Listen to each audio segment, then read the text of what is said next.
can already tell, because John is pro continuing to support Ukraine. I already know Jeff and Andre are not. So this is going to be an interesting half of the discussion. So I would rather get to the topic we're here for tonight.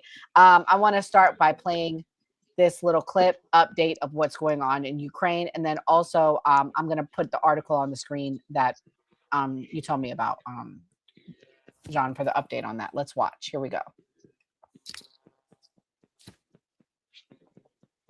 Half of Russia's top 10 oil refineries are out of action. And those 10 facilities together account for roughly 55% of Russia's entire refining capacity. 5 of them are still working normally: Omsk, Hanako, Volgograd, Perm, and the Moscow refinery. They together push out about 1.54 million barrels a day. That's good news for Moscow. The other 5 are where it gets ugly. Kirishi, Russia's third largest at 355,000 barrels a day, has been repeatedly hit by Ukrainian drones and is running damaged. Yaroslavl at 300,000 is damaged. Ryazan, which is Rosneft's largest refinery at 295,000 barrels a day, has been damaged badly enough that repairs take weeks. Stovo at 262,000 is damaged. And then Tuapse at 240,000 is also damaged. Add all of that up, and Ukraine has taken roughly 1.45 million barrels a day of Russia's refining capacity offline at just these 5 sites. And that's before you count the 21 of Russia's 38 large refineries that have been hit since January of 2025.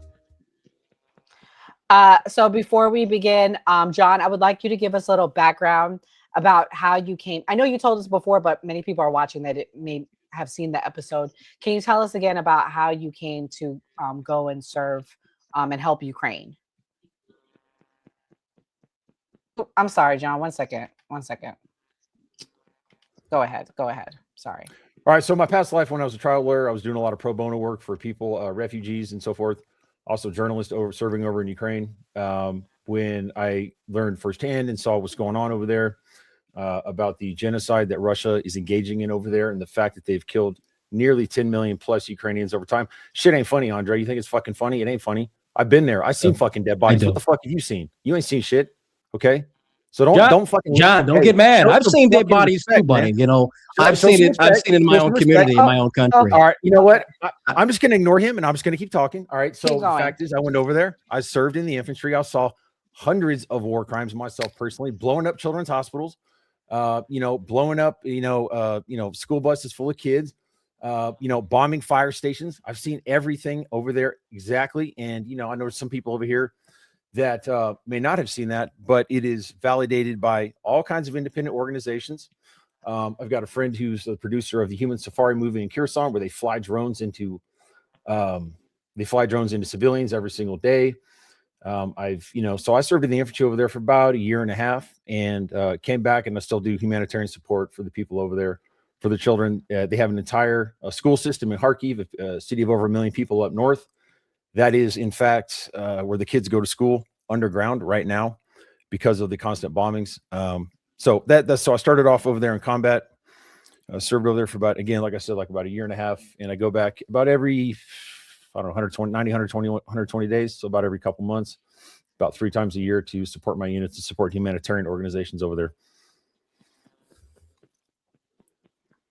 Okay. So I'm going to be honest with you, John. I have a question. Yep. And I'm not trying to be funny.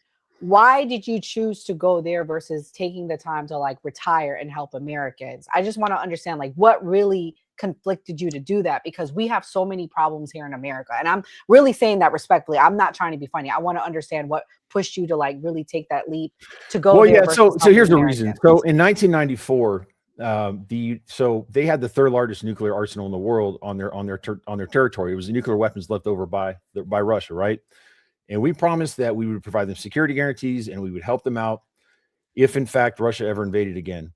And it was an American obligation for that kind of a country that relied upon us and that trusted us, and for a world that if we reneged on that promise, that means that other countries are going to now proliferate and get more nuclear weapons and make the world more unsafe.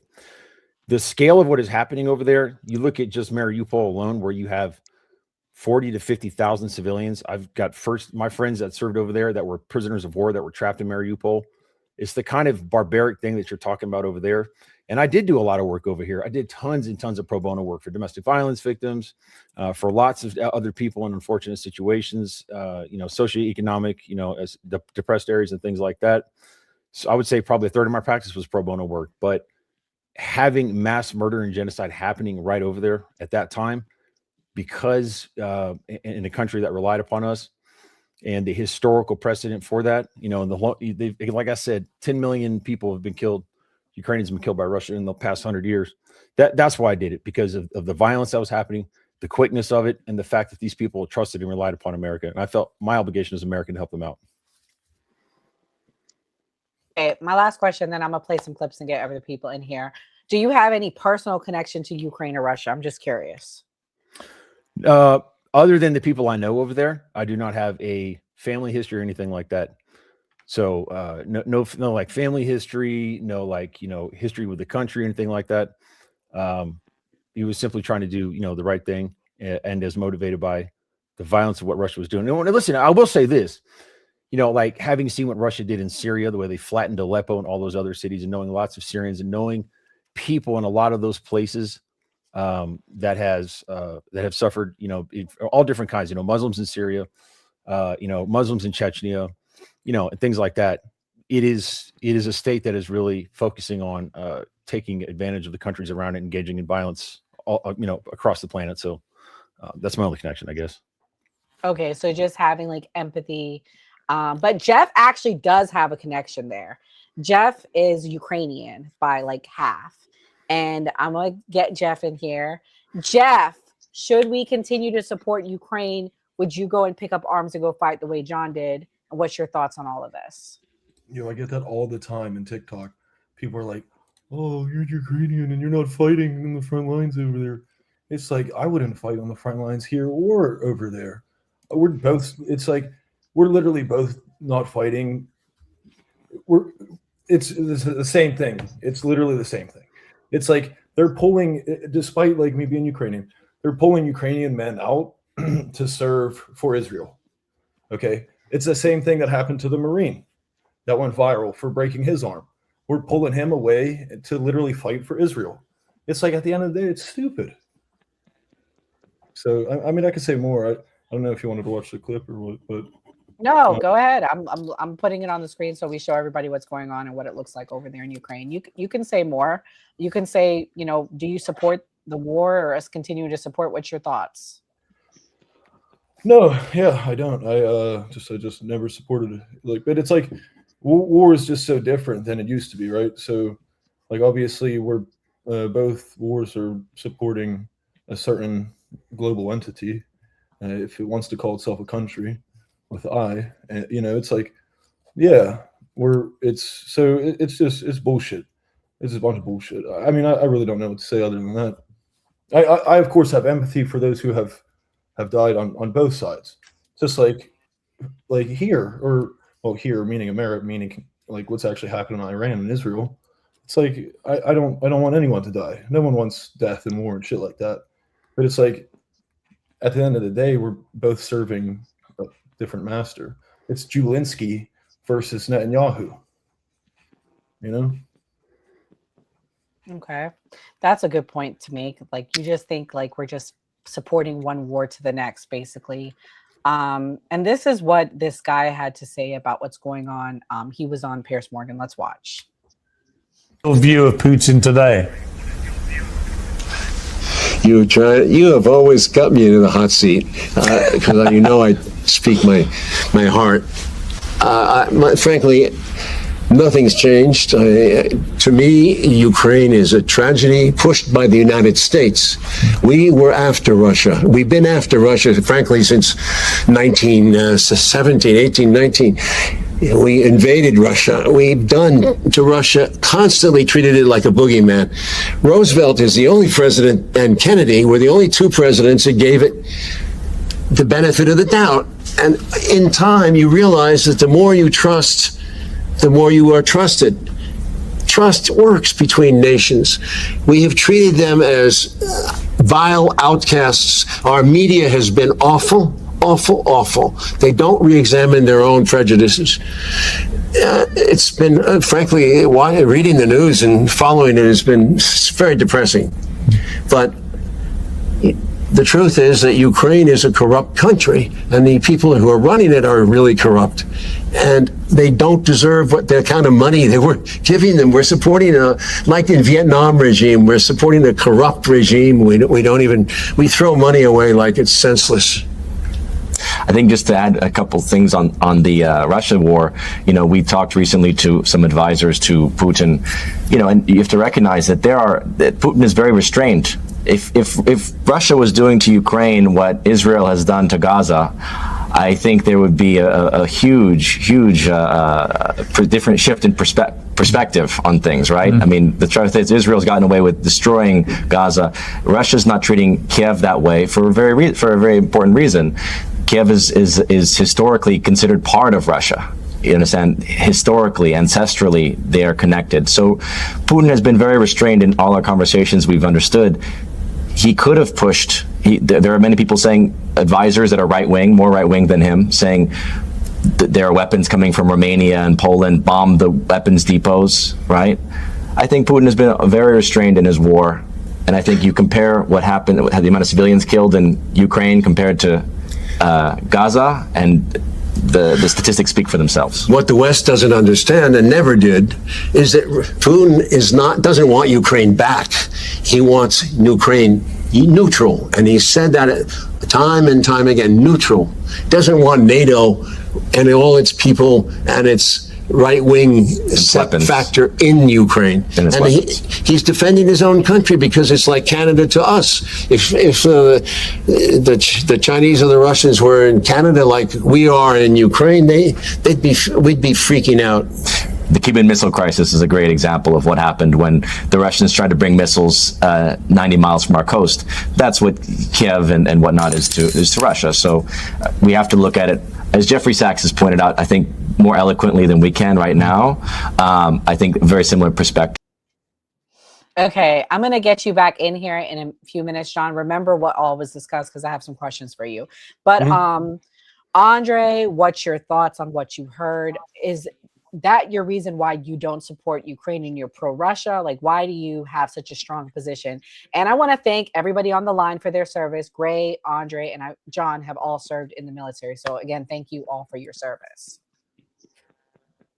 Yeah, I have had the same perspective on the conflict, and no different than a lot of the other people who are, to say pro-Russia, it's more of, I'm against the establishment in the West. I'm against the institutions in the West. I'm against what they're pushing for. And whatever they're supporting, it's not in the interest of us as the people. So this push for this grand push to support Ukraine financially, politically against Russia is this old Cold War mindset that both Democrats and Republicans have been pushing. Republicans pushed it in the early 2000s. Democrats have been pushing it with the Russia shit in the 2010s. Russia is not the enemy of the United States. Putin is more of an ally and should be an ally with the United, because this is understanding the direction of the world going, that it's going. Multipolarity is a reality. This unipolar world that America is going to dominate and we're the good Samaritan. This is the weak fucking mentality. And honestly, the weak mentality of white liberals thinking that we are we have to save everyone. We have to go over and give our humanitarian aid to people who gives a fuck. I care about our people here. I've seen a lot of fucking veterans starve, especially being here in Detroit. A lot of veteran homeless encampments. I've gone to Chicago. I've gone to Gary. A lot of black veterans I know who have suffered. One thing I love doing on the side, helping people I know are getting out. Hey, go to the VA, get your benefits, get your stuff that you deserve as a servant. That's something I do on my spare time. I help people try to get in. You want to get in the military? You want to help do something for yourself? I'm always encouraging people to do that. But one thing I will never encourage or even support is an American that has no historical connection to a country going and supporting and trying to fight and do anything for another country. I just don't have any. I find it to be goofy. We have so many problems going on here. Serve your own people. Do something for your own country.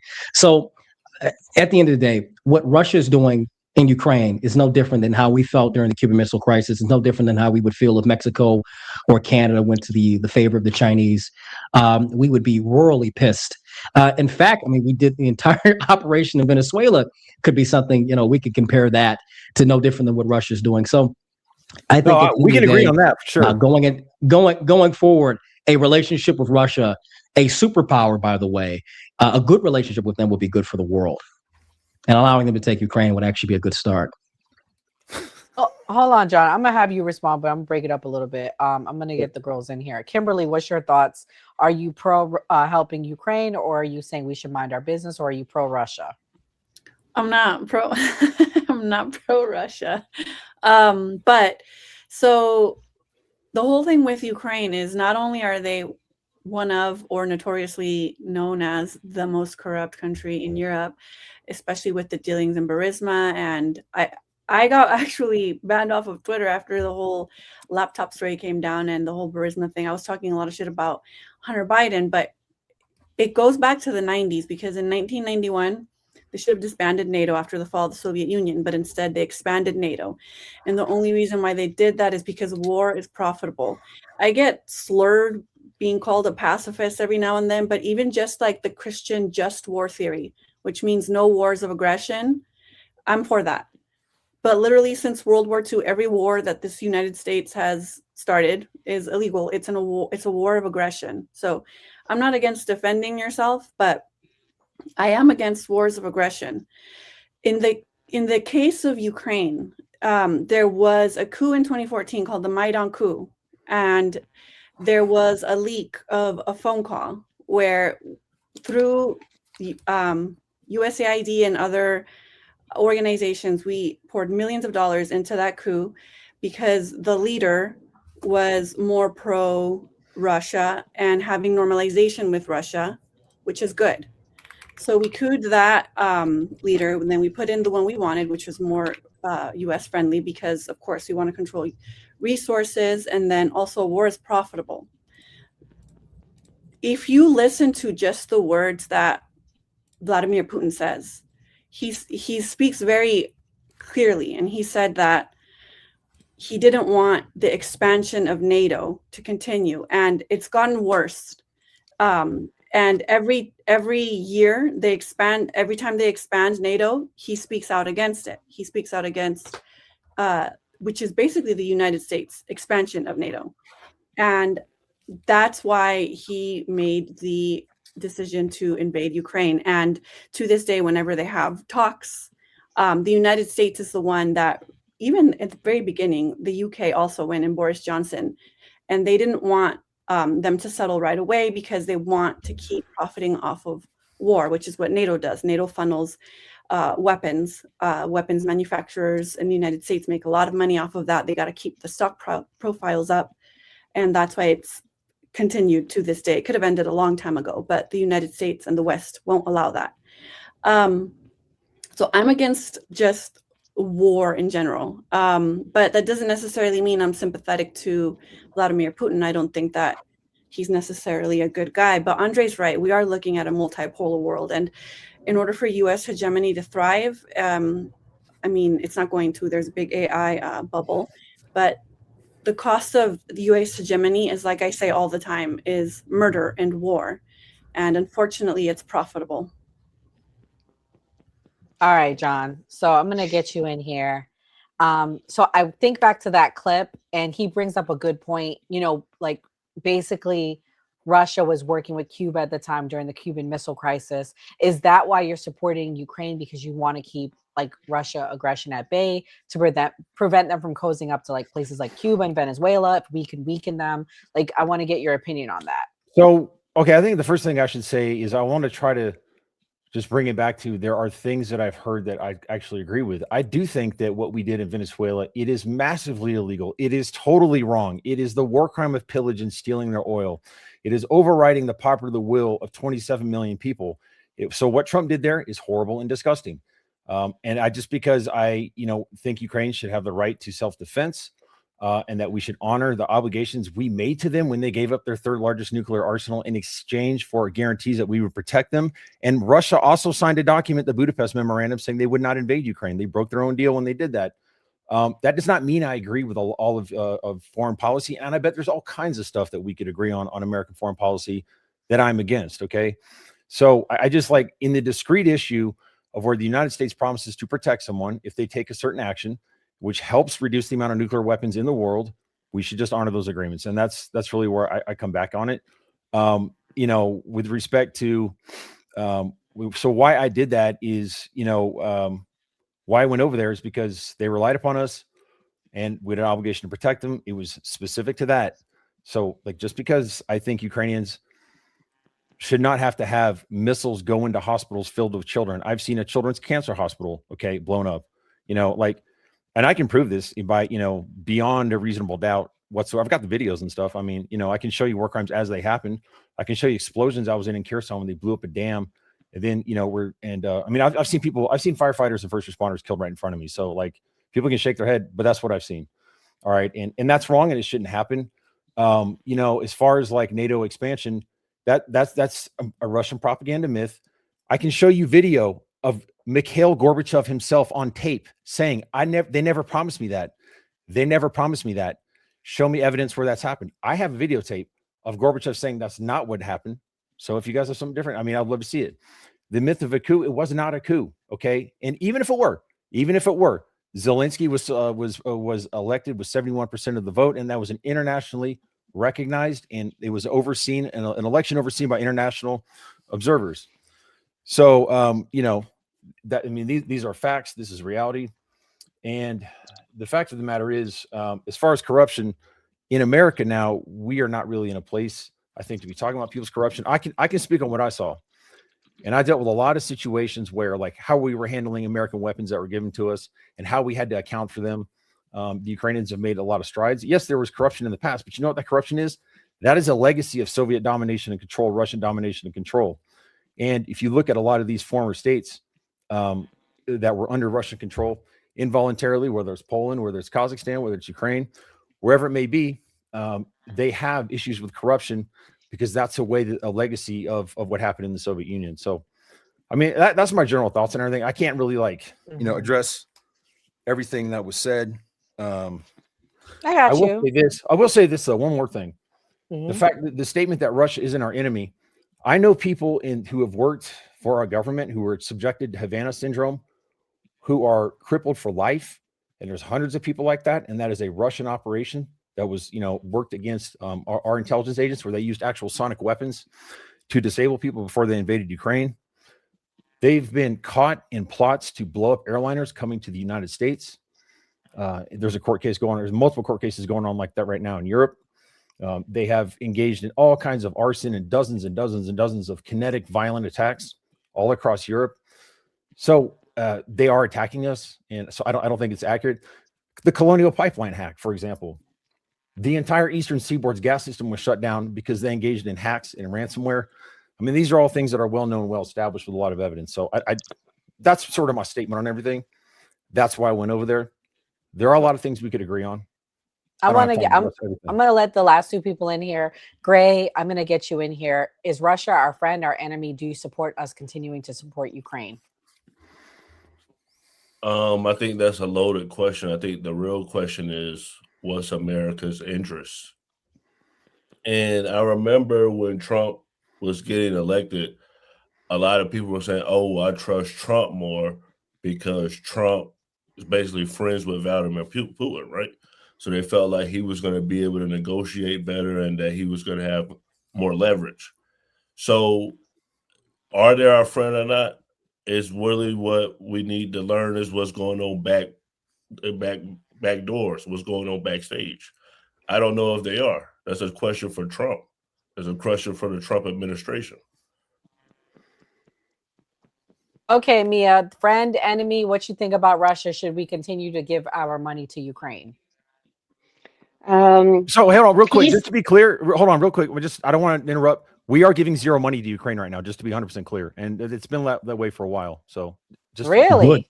Good. Yeah, we're not giving money to them. Yeah, we're giving fantastic. Zero support to them right now. So what cut it off? Do you think it was Trump being elected, or do you think this was the plan all along? I just want to ask you that. Oh, so because the legislation, there was that money that was allocated was already spent, and that wasn't really it was like 80% of it was old equipment. It wasn't actually cash, so that got spent, and there's zero money being spent right now. Okay, John, how do you feel about Israel? Oh my God, Andre! Can I answer? I'm going my last. bad, Mia. I'm so sorry, Mia. My bad. I'm sorry. I already know the answer for John, but John, we'll let John go next. John has nice feelings about that. Go ahead, Mia. All right, so peace never profits, so we'll never see peace anywhere. There is literally no profit when it comes to peace. The only thing that profits is war. And to be honest, I mean, it would be in our best interest to have a more favorable working relationship with Russia and with China, right? There's a tripolarization there. We are the three superpowers that control the majority of the chess pieces, whether it's resources, whether it's manufacturing, whether it's money, whether it's controlling debt. I don't know why we're so worried about Ukraine. Ukraine is a European problem. And I'm going to be honest, if the Russians were to launch a nuclear attack, they aren't going to aim it at us, baby. They're aiming it at Europe. Russians hate Europe the most. If you have listened to Putin and the way he speaks about Europeans, he thinks they are disgusting, vile people. He will send a nuclear weapon and an ICBM to them before he'll ever send it to us. Hands down, period. I think the Europeans need to step up, tax their people more, and take care of Ukraine more than us. I don't think we should send $1. I don't think we should send anything there. It's not our monkeys, not our circus. I am more for pulling everything back and coming back to the United States because we have people starving here. We have 14 million kids that don't know where their next meal is. We have hundreds of thousands, if not millions of families now that have no place to live. We have problems here. I'm sorry for the Ukrainians. That's no good, but that's Europeans' problem. They need to work that amongst themselves and figure their shit out. They already pay a lot of taxes. I'm sure 5% more off the top isn't going to be a big deal to them. They'll be fine.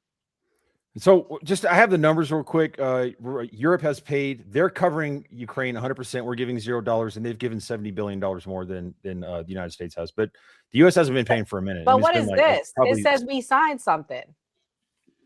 What's that? It says we're giving them money. We're giving them assistance still.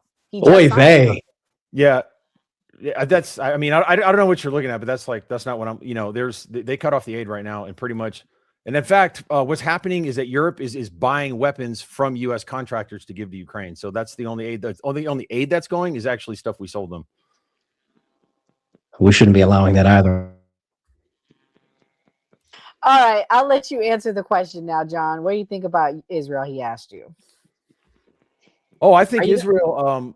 I'm glad you said that. I think Israel is more of an enemy to the United States than almost any other country in the world right now. They drag us into stupid wars. I think what they did in Gaza was a genocide and a fucking war crime. I think right now they are making deals with Russia. Let me tell you something about what happened recently. They were buying grain that Russia stole from Ukrainian lands that they occupy illegally. And then they were buying that. And understand, like, Russia does a lot of anti-Semitic propaganda. Now, what does that say about Israel? Every time Israel gets attacked, what do they say? Let me finish. They say, oh, it's anti-Semitism. It's anti-Semitism, right? When the bullshit, because you're working with someone who does anti-Semitism. So that's all fake. So, like, I think Israel is fucking out of control. I think they're doing shit in the media, hitting a Christ statue in the face, fucking stealing people's homes in Lebanon. I think they're a rogue state. I think if you want to talk about who's a greater nuclear terrorism threat to the United States, I think it's Israel. They're fucking bombing reactors in fucking Iran. Okay. They're engaging in war crimes in Iran. I think that they bombed that city in Tehran, John, caught on fire. Are you going to go serve for Hamas or from Hezbollah then? Because more children have been unalived in Gaza than in Ukraine, no offense. I'm just saying, because you said you had a heart for the children. They're hitting the hospitals. They're double tapping hospitals. They're double tapping, when the aid is there. So, like, are you going to go serve there too? I'm not trying to be funny. I'm being serious because that's the question I was going to ask too. I would be open to serving anywhere that innocent people are getting hurt. So yes, if it came down to it, would I serve for it? Am I going to sit on here and say in public I'm going to serve like someone's a designated terrorist organization? I'd have to analyze every single situation. But if we invaded Canada, would I go serve for Canada? Fuck yeah, I probably would. If we go into another country, would I go help people? Because Poutine's kind of good, okay? Okay, I've had poutine a couple times and it's kind of good. All right, we got to save the poutine. We got to help out the Canadian. Okay. Why would you go? I don't get that logic. If we invaded Canada, which I think would be a good thing, why would you go serve and fight for the Canadians? Why would it be good? Yeah, because it'd be an illegal war of aggression, and we need to get our ass kicked. Why this illegal war? Shit Hold on, before we venture too much down there.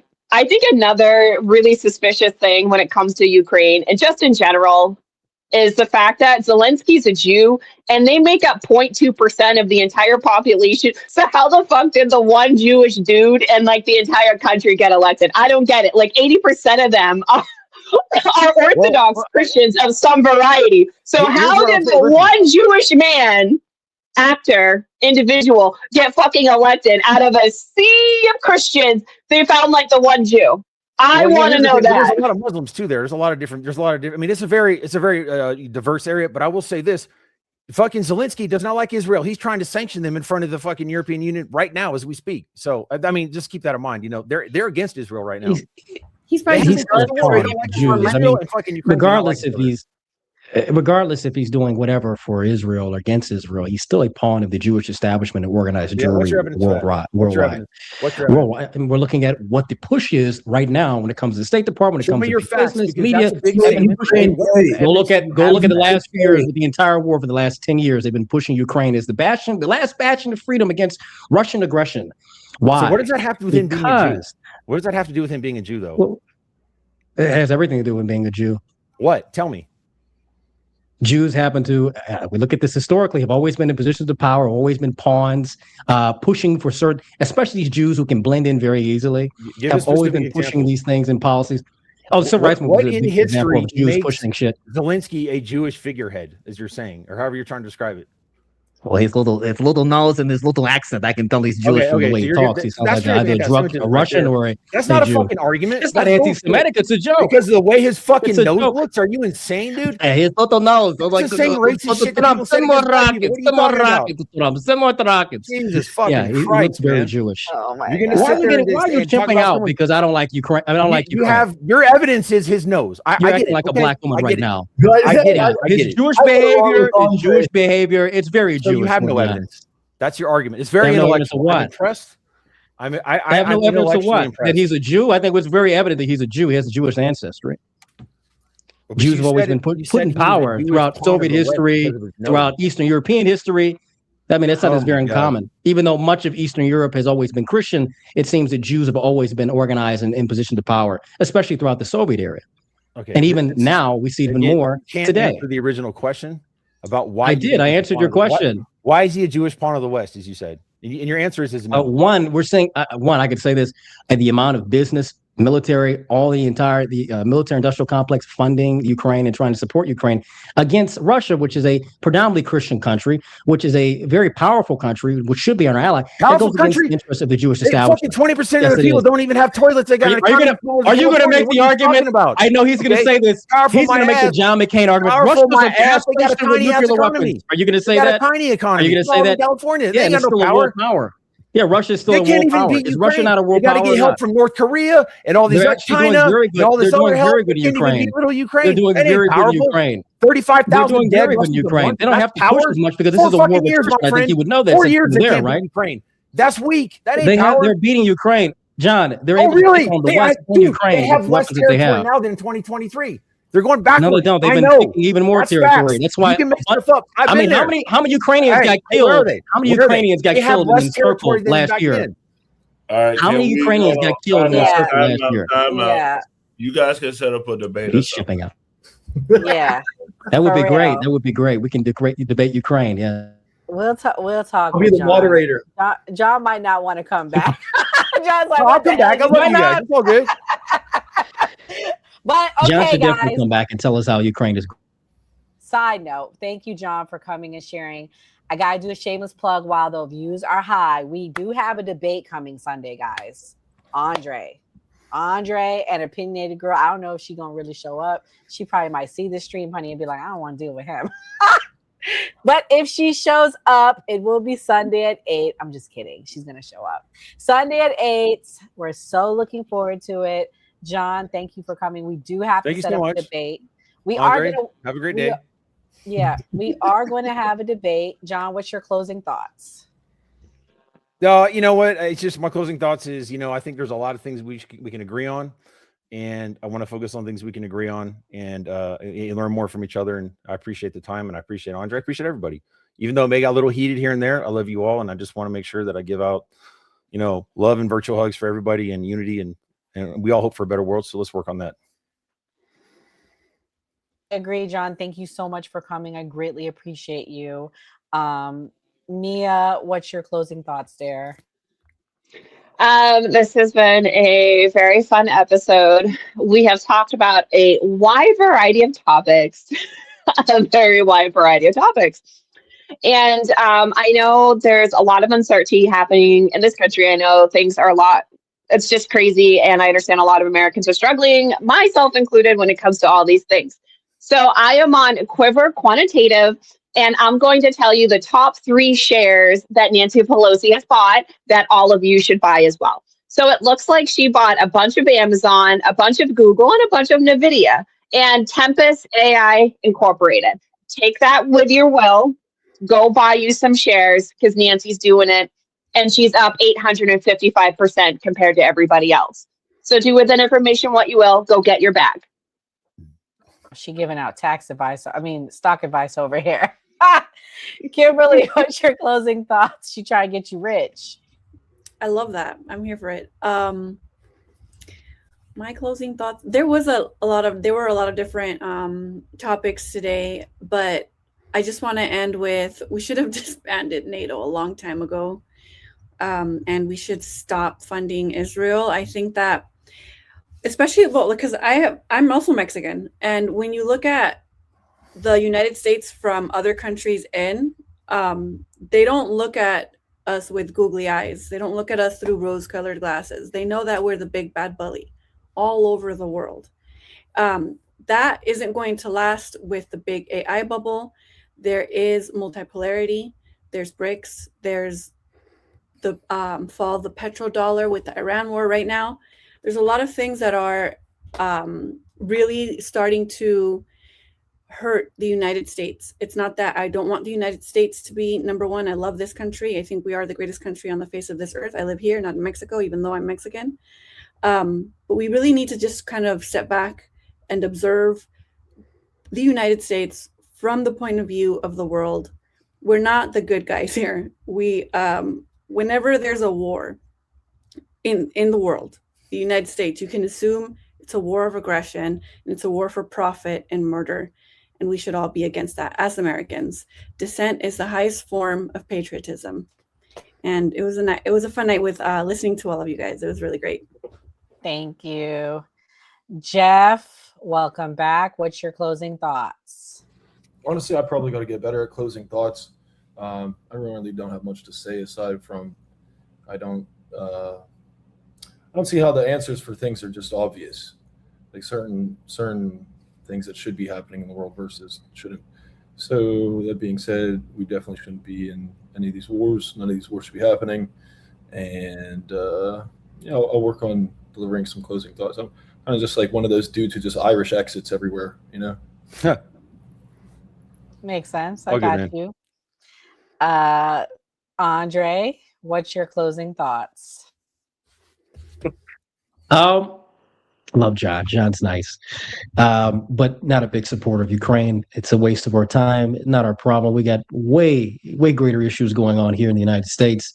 I'd rather this administration start focusing on how to better the quality of life of Americans here than to be fighting Jewish wars and trying to end wars in Europe when the Europeans can do that. They've been doing that for a very long time. It's up to them to figure it out. I don't really give a fuck about what Euros are doing anymore. I really can care less. Listen, if Russia wants to turn all of Eastern Europe and Western Europe into a parking lot, we'll go and high five each other and go into space. I very much prefer that. I really don't care about what's going on over there, especially with Ukraine. I think the war is going to play out in Russia's favor at the end of the day. And at the end of the day, it hurts the American establishment, the State Department, the CIA, all the status quo. That really shows you that America is in decline, unfortunately. Kim's right. There's an AI bubble coming.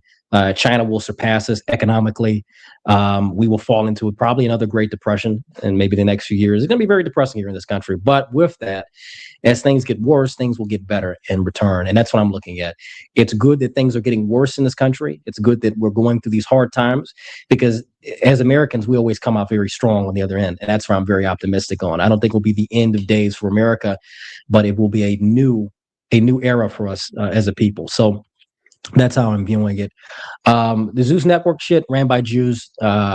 a black that his father has ties with Jews. It's so typical to see this hidden Hebrewy. As I always say, these hidden Hebes always show themselves. And with Melania Trump, I really don't give a fuck about Melania Trump or Jimmy Kimmel. They both suck. This entire administration has been a big failure. I'm very disappointed. That's all I've got to say. I'm also banned on YouTube at the moment, so unfortunate. And also, Patreon is going to take down. I'm probably going to lose my Patreon. I'm probably about to lose this Instagram. We had 5 videos taken down in 2 days. Crazy shit. So they're hitting us hard. But we keep coming back out of the way. I don't give a fuck. Damn. Where can they find you now, Andre? Find me on X. That's where I'm at. X at Andre Williams USA. You can still find me on any platform. I don't even think TikTok has completely kicked me off. You can't even search me up on their own thing. So on Facebook as well. But just search me up on any platform. You'll be able to find me. Okay, thank you. Great. Last but not least, what's your closing thoughts? This was an interesting show. As far as Jimmy Kimmel and Melania Trump, I think it's strange, but I think the big thing is that communication. People have to learn to talk, listen, and actually listen to comprehend and not listen to respond. So if we can get to that point as a society, we'll grow overall. We do this every Monday through Thursday at 8 p.m. Eastern. Like we always say on New Party, always vote. Yeah, I agree with Gray. We need to be listening to learn, listening to grow, not quick to respond. And that's one thing I love about the New Party. We all have different viewpoints, all have different experiences, and we come together and we discuss these topics. Somebody said you're going to report the channel. Well, go ahead, boo-boo, because we had all viewpoints tonight. You may not have liked Andre's take. You may not have liked that we had someone here that supported Ukraine, or you may like that he supported Ukraine and you don't like Russia. But that's what this is about. So shout out to our team. God bless. Good night. And you guys stay safe. Thank you. Oh, thanks. Come back Sunday, 8 p.m. Andre, Opinionated Girl. Oof, it's going to be interesting. God bless everyone. Stay safe. Hello, history buffs. Ready for a journey back?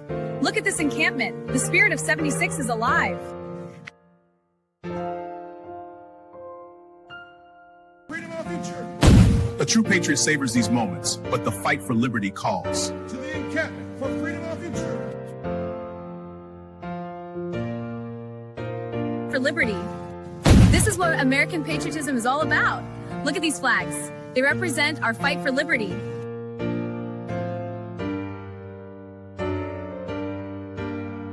The hour our liberty is at hand. For freedom is proud by. Secure our liberty. My fellow patriots, the hour of decision is upon us. Let us march forth with courage to secure our liberty. Welcome to my colonial home. Today, Del Payne 2 War captures the spirit of we fight for independence.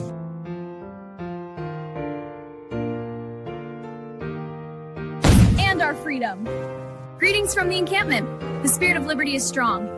We will fight for our rights and our freedom.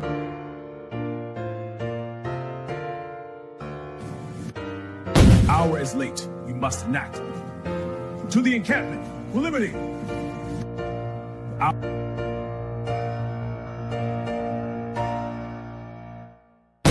Through every change and challenge. We stand at the dawn of liberty, unshaken by the trials ahead.